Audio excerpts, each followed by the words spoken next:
Welcome to the latest episode of the Edgar Rice Burroughs mini podcast.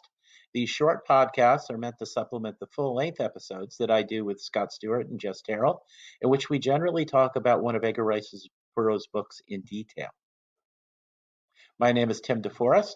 I'm the author of several books about what I call pre-digital pop culture, things like the pulp magazines that Burroughs was published in, old-time radio, classic comic books, old B movies, and so on. And I keep a blog about such things at Comics, Old-Time Radio, and other cool stuff. Right now, we're using the mini podcast to do a chapter-by-chapter summary of the 1912 novel A Princess of Mars. Please note that we will be including spoilers, both regarding the chapter that we're discussing today and for the rest of the book and possibly for other books in the series. I would also recommend that you reread today's chapter before listening to the podcast, as I will be assuming that you are familiar with the events we are discussing. Today we're going to be looking at chapter 21 of the novel. And we get confirmation at the beginning of this chapter that the Zodangan people are not themselves evil, even though the nation is at war with Helium. In fact, the guys John Carter speaks to voice an apparently popular opinion that their current leader is kind of a jerk, starting a war that is, quote, not based on right or justice, unquote. This is a small thing, since it doesn't really affect the plot in a major way, but it helps create a more believable setting.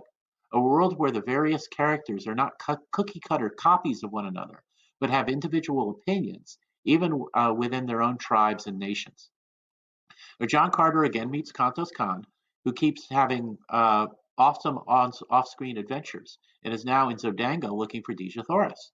This meeting, in turn, allows Carter to get into the Zodangan military and learn to fly an air car.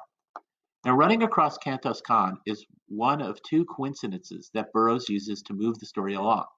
In the analysis of the last chapter, I mentioned that John Carter randomly meeting people able to help him out so exactingly was a little bit contrived.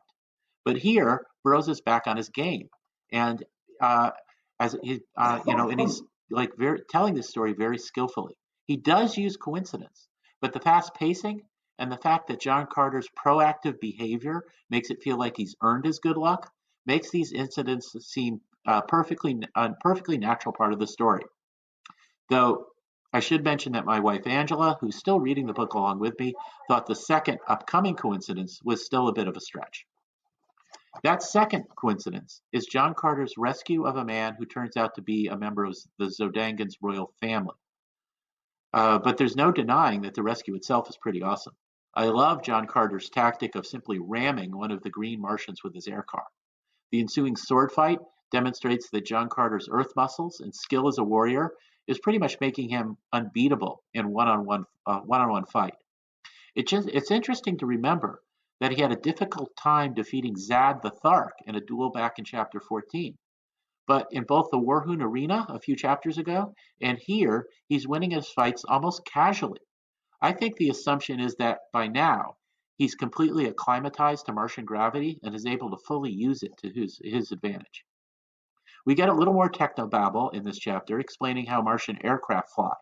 But as in an earlier chapter, this is appropriate technobabble that doesn't interrupt the plot and helps remind us that this is an alien planet with alien technology.